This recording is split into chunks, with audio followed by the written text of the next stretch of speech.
Welcome everyone. So my name is Jennifer. Thanks for coming out today. This is a portrait I did of myself in 3rd grade. I grew up in Iowa City. The portrait is life-size. I just found this thanks to my parents who probably saved this. It's out at our studio. I have a studio now with my husband. I come from a creative family. I have a creative spouse. And my elementary school teacher at Lincoln Elementary was Mr. Hawtrey, and he must have done amazing projects with us. So I have this. It's folded and it's old, but it still shows kind of maybe a premonition of the path that my life would take with the roller coaster in the background. Then I went to Central Junior High. I had an awesome art teacher, Polly Brotherton. She was incredible. And then West High School and Nan Mercer and a few others. So I had a lot of great art teachers growing up. I decided to major in art, went off to Minnesota, studied at St. Olaf, focused on ceramics. Also was a teacher for a while. I taught 4th grade in South America, in Colombia, in 1994. I taught in Illinois, rural Rock Island County, and I also did some subbing when I came back to Iowa City before starting grad school. I finished my MFA in ceramics in the year 2000. I taught for a while at Kirkwood, at Mount Mercy, and then moved up to the Twin Cities and worked for a while at the College of St. Catherine, now St. Catherine's University. I've had studios. We currently share a studio at Cosgrove, and I also had a studio space at Northrop King, which is in Northeast Minneapolis. My husband and I lived internationally. We were in Ethiopia for 3 years, and then we were in Burma for 2 years, and now I'm back in Iowa City, which is my hometown, after having left in about 2002. So I'm a doctoral student now in the College of Education. That's a little bit about me, and I'll just walk you through some of my work. When I moved to Minnesota, I studied botanical illustration with Marilyn Garber. She's a great teacher, and I think she comes from Iowa originally. This is an illustration I did of a cup plant that was in our front yard. We had a prairie yard in the middle of Minneapolis. It's watercolor and a little bit of gouache and some colored pencil. So what you see is a very realistic looking plant, and this is the traditional approach to botanical illustrations. But what I see when I do this kind of work is a great deal of complexity. I love the little gestural movements of the plant. I love the gestures of the leaves. I love the way that the stems are reaching for the light. And I just find endemic species are fascinating to me. So I'm a real advocate of restoring prairies, and this is a species that is native to the Midwest. Another thing I see at the bottom is the structural element. So you have a square stem. If you put your hands on the stem of this plant, it's very square.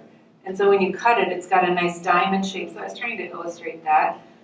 The way that the leaves are broad and then taper to a point is also something that just I could stop and look at nature and illustrate it all day long and be in heaven. I just don't right now, but in my mind, I often notice this kind of thing when I'm in the world.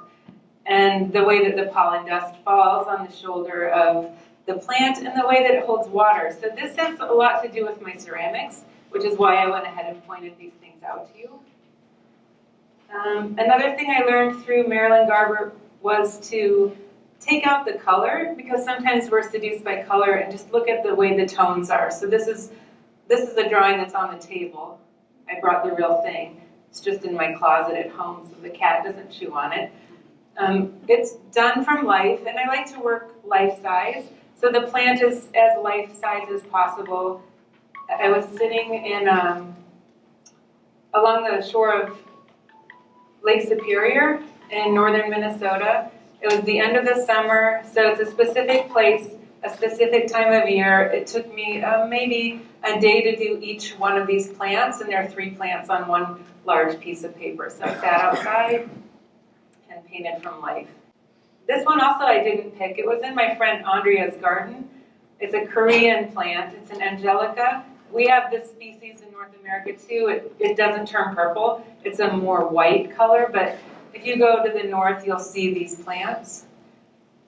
Again, this is life size. It's a full piece of paper. You can see the size of the paper on the table afterwards if you're interested. This is what I see. It's miraculous. It's dynamic. It's filled with all these small gestures. And as you're sitting there working from life, this one took me about 2 weeks. I didn't work on it full time, but I would go back every day. And the plant would change. And the plant would grow. And so you try to capture it while it's growing, which is a challenge that I enjoyed. There were ants crawling up and down the stems. There's different species of wasps coming and going. It's a great, pollinating plant. I see these tiny moments, like I said, I can get really caught up in these tiny moments, and I see stillness combined with movement. So this was a piece, I donated the original to the University of Iowa Hospitals and Clinics. I love the Project Art program. I donated it and dedicated it to my mother, Carolyn Otis, who I think is here today. And I believe that art and nature are a gift. I have a real hard time with commercializing art, so that's something I've wrestled with as an artist, how to make a living. Another thing I did in Minnesota, this sketch took me maybe 2 hours at the most, and there's a bird archive. I call it the Avian Archive. You can go into the Bell Museum or you can go into the University of Minnesota and you pull open the drawers. You can do the same thing here. There's a repository for species, and I just didn't have the heart. I pulled open a drawer and I could see passenger pigeons, which are no longer in existence. And I was like, let's close that door. And I was drawn to this particular specimen for a lot of different reasons. I love, they're still a live species, so I'm not traumatized while I'm drawing it, thinking about the fact that it's no longer existing. But the gesture of the wing being open, I think mostly it's the gesture that I liked. Again, you see complexity, you see the miraculous, you see the tapering. This time it's of the beak, the way that the beaks are shaped in a particular way. So it's a very specific bird with a life. This is the first time I put labels on my work. So you have the label and you have the handwritten, somebody brought this in and somebody archived it and they wrote with pencil and they put a number on it and they wrote it in Latin and they put the year, and there's probably an archival record about where this bird came from. And so if you haven't seen this kind of archive, they have this for plants and for birds and all sorts of things. They're open to the public and you can go and you can draw from them if you want to. Beneath all of this, though, I'm wondering, it's not literally just a dead bird. At least not to me. So to me, it's why is this bird here? What kind of life did it have? Where is it from? Where did it belong? Who brought it here? Who benefits from this being here? How did this bird and this whole thing become institutionalized? That's really fascinating to me, the weirdness of who we are. So I just learned this acronym last week. We're weird, we're Western, we're educated, we're industrial, we're rich, and we're a democratic society. So that's weird. And a lot of my art is tied to that weirdness of what my culture, so where I come from.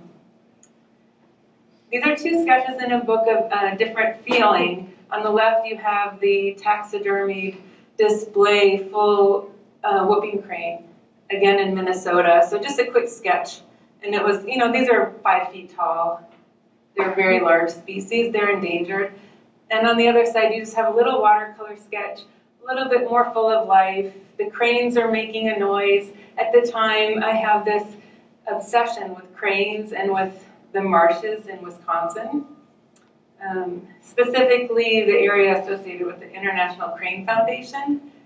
And they put a lot of funding into trying to restore trying to establish a migrating crane path from Wisconsin down to, I think, Florida. And so there's one population that went from Texas to Canada. This is a second population. They put millions of dollars into this. The landscape is beautiful. If you haven't been there, I really like this place. And you can see the gesture of the crane on its nest, and you can see, maybe not, but how it's got the bands. So every single one of these is tracked and monitored, and there's bands like little bracelets on its leg. This led me to do an installation piece called Marshland Elegy. It's a tribute to Aldo Leopold. He wrote a lyrical essay titled Marshland Elegy. I installed this at the College of St. Catherine, and they had kind of the kind of floor you could put wet slip on. And so this is wet clay slip, and then 3 juvenile whooping cranes, which are fired with the Shino blaze. They're fused together. You pick them all up, and there are 3 of them. And then I put the essay in the slip. So I have all these thumbprints. They're about this size, which I have a bunch of them over there that I have left from this exhibit.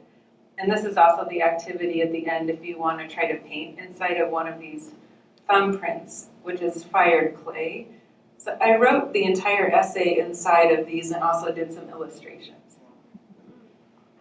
And the fun part was when this was installed, people would come in, and it's a university, so it's a women's university. It's mostly, undergrad women, and they would come in and they'd gather around and they'd be looking like this, and they'd be looking like this, and I thought they really looked like cranes. That was an unexpected funny part of this.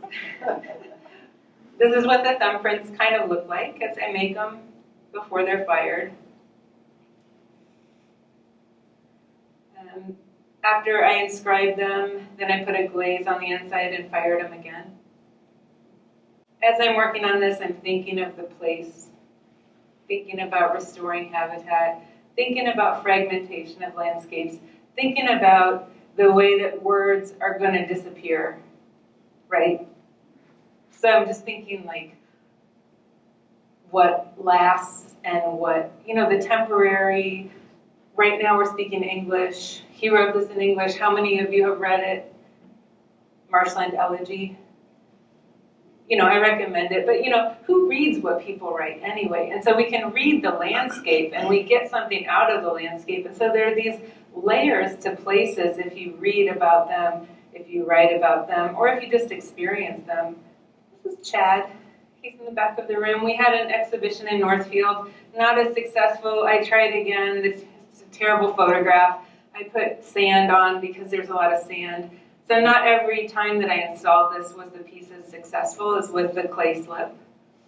I put some of the thumbprints in the Mississippi River just because I thought, these are all going to disappear, or put them somewhere else, see if somebody picks them up. Let's leave some here, leave some there. People can take them away. If you find one on the table, if you find one that you like and you want to take it with you after this, you can take it. There's some with words, there's some with pictures. This is a piece I made in Minnesota. It's about this big. It's on limestone, and it's local clay from around St. John's Pottery. The title of the piece is Prairie.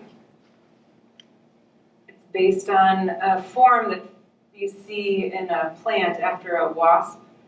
It's a wasp gall, and if you've seen the prairie plant that has that kind of shape in it.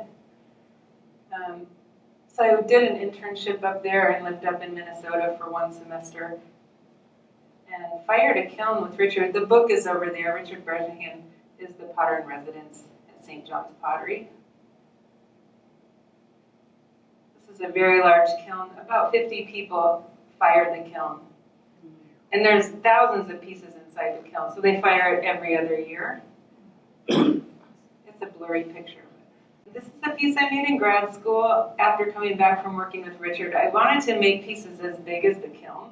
So this is about this tall. I think it's in Julie Anelich's backyard. Are you here, Julie? Yes. Is this the one you have in your backyard? So I was interested in pieces that could be outside year-round and also scale. It's called Locals. I went to school here as a local. I went to graduate school here, and most people come from elsewhere. So there's always that tension between the academic community and the real community. us. Okay, just joking. Okay, so this was kind of about how people, maybe there's a gathering together, maybe there's a holding each other up. This is a really heavy piece, and I fire it with a brick under here, and then after it's fired, it's suspended. So it's clay, but yet it looks like it's floating. So I was into the technical. This one is called Freeze Thaw, and I think this is the one I donated after I finished my MA. To me, it looks like icicles forming, but it's also kind of about the Cold War, sort of cluster bombs, sort of nature, sort of. So you look at it and you're like, is that nature? Is that a weapon? Is it beautiful? Is it disturbing? I don't know. I was mostly trying to do something really simple with the glazes.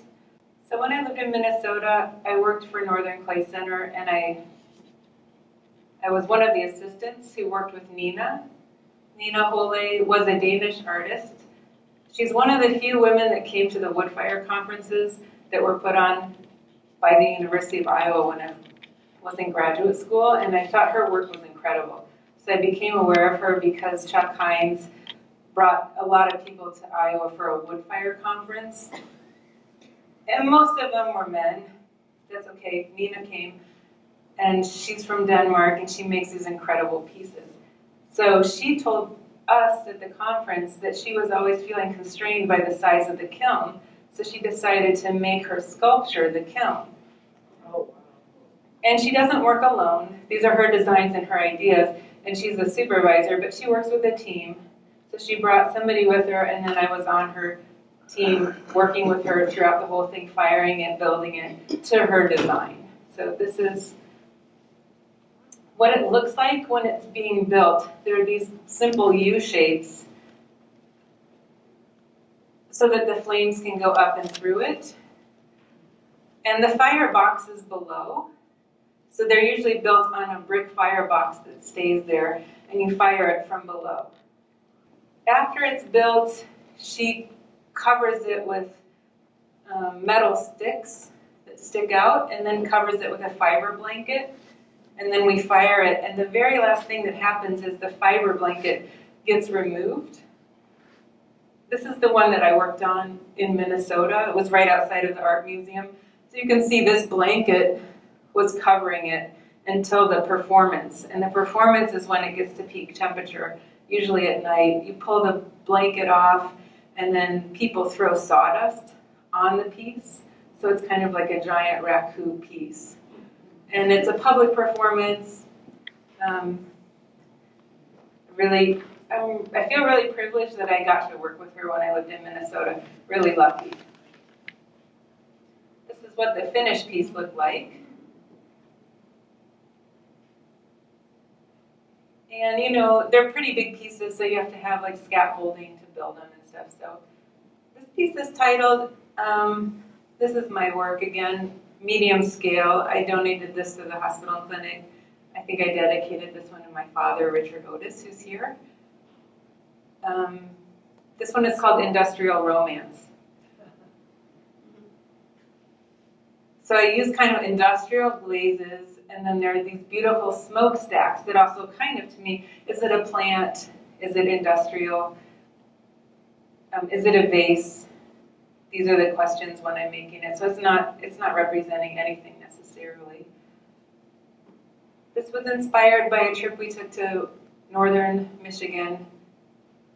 There's a place called Tahquamenon Falls, and we found these seeds. I found these seeds in deep snow, and it turned into this sculpture, which again is about the tannins in the water, the iron, and the snow, the nature. I still have this piece that's out at my studio. I started working in low fire instead of high fire or mid-range. So this is a lower fire. This is earthenware with the terra sigillata. And I think it's maybe this tall. So it's out at Cosgrove now. The title is Perfection, Lacking Nothing, which comes from the Greek. So dating back to Aristotle, instead of thinking of perfection like we do. It has 3 different ways to be translated. In the way that I think of it is it's very simple, yet it's complete. It doesn't lack, there's nothing missing. It's a complete and whole thing. That's perfection in the Greek way. One of the Greek meanings of perfection. These are also some pieces I made at the Ceramic Center up in Cedar Rapids. There's a great clay and glass center in the Cherry Building. So moving back to Iowa after living internationally, I made a couple pieces that were based on communication and language. So this is a piece that was based on how I felt about working in Burma. And at the university I worked at, it was almost all women. Almost all, 80-90% female students, 80-90% women working with me in the English department. And this symbol that looks kind of like an I to me, it's the symbol for Ma, M-A, Ma. And that's how you say it, like Ma. Ma means sister. If you're looking for the women's room, you look for that symbol, Ma. That's for women. So I'm thinking about the sound, and I'm thinking about all the women I worked with, and they're a very hierarchical kind of culture. So there's a hierarchy for the senior teachers, and they really mentor the younger teachers, and they mentor their students. So this is also about the feeling of closeness that I had when I was there working in that department. It's really hard to describe. It's very different than the way that our education system works here. They're very close-knit. You're almost never alone. You're always eating, socializing, working with people, and they just have a lot closer kind of a family feeling, I guess, within the English department. So I had a great time working there. I would love to go back sometime if I'm able to. And this piece is over on the table. It's just been bisqued. So I made a bunch of work, and it's in bisque, which is kind of limbo. I haven't completed the work. Maybe I'll complete it next summer. But this is an Ethiopian script, Amharic. The language is Fidel. So this is the Fidel for ke. It's an explosive sound. S by kes. S means slowly, slowly. It's kind of a vase. You could put grass in it. Last year I started a doctoral program, and I took a class from Cheryl Jacobson. So this is work in progress. I still need to work on it a little bit more. The title is The Animals of Gracie. So Gracie has quite a number of animals, but I think since I started this, one more cat has joined her animal family. So I need to add a cat, but there's a lot of white space. And again, this is just an assignment for a class called History of the Western Letter Form. So I'm very interested in the history of English letter forms and Western letter forms, thanks to Cheryl Jacobson and the Center for the Book. I think it's one of the best classes I've taken as a doctoral student. So I have that. This class really resonated with me because I think I'm obsessed with language and articulation and form, and I'm trying to bring that into my current work in the College of Education. So this is the strangest, I'm almost near the end. This is the strangest commission I've ever had. In 2008, a friend of mine was working in Minnesota with Jennifer Ho, who was then recruited to go work for President Obama. So she went to Washington, D.C., which meant she left her job working as in the Minnesota Housing Commission. And so I had never met her. But my friend, this was my friend's boss. So this was a surprise butter portrait. It's not quite finished. But, they went to the Minnesota State Fair, and the queens or the princesses get their portraits done in butter. And so the people that worked with her loved her so much, and they would always kind of joke about being a butter princess or something. So my friend says, Jen, can you do a butter portrait? And I was like, sure. So I tried, and I just closed off one of the rooms, opened the window, let the cold air from the winter come in. So I had my own like small bedroom that I would open the window to keep, because it has to be really cold. And I did this portrait. I researched the history of butter portraits, and I came up with something, and I put it in a bowl really similar to this. So there's a lot of problems. And when I said, sure, as an artist, you just solve the problem. So I put it in a bowl like this, and then her portrait was in it so that she could present it. And inside of the bowl, you can see I did portraits of Barack Obama when he was on the campaign trail. So when she went there, she didn't know that inside, she took this butter portrait to Washington, D.C., as the story goes, and then after being there for a year, she kept it in her fridge. They had a corn party, and they used it up, and then she has the bowl now with a portrait of Obama inside. That's the strangest commission I've ever done. This is where our studio is, Cosgrove. It's out Melrose Avenue. And this is Chad at work just yesterday. The light was coming in, and these are some of Chad Miller's sketch paintings. It's really nice living with another artist. I think that has a lot of benefits. This is one of my sculptures coming back to Iowa. This is in the back of Jane Gilmore's yard. So I worked at Mount Mercy, and I gave this piece to Jane, just a little one. But it's nice to know that some of my sculptures have been living in the world for, 20 years, and that they're happy. Here's a sculpture that's in the back of my folks' yard. It's a figurative piece. It likes living in the garden. A bird bath commission for my mom. She needed another bird bath. And that's it. So are there any questions? Turn on the light.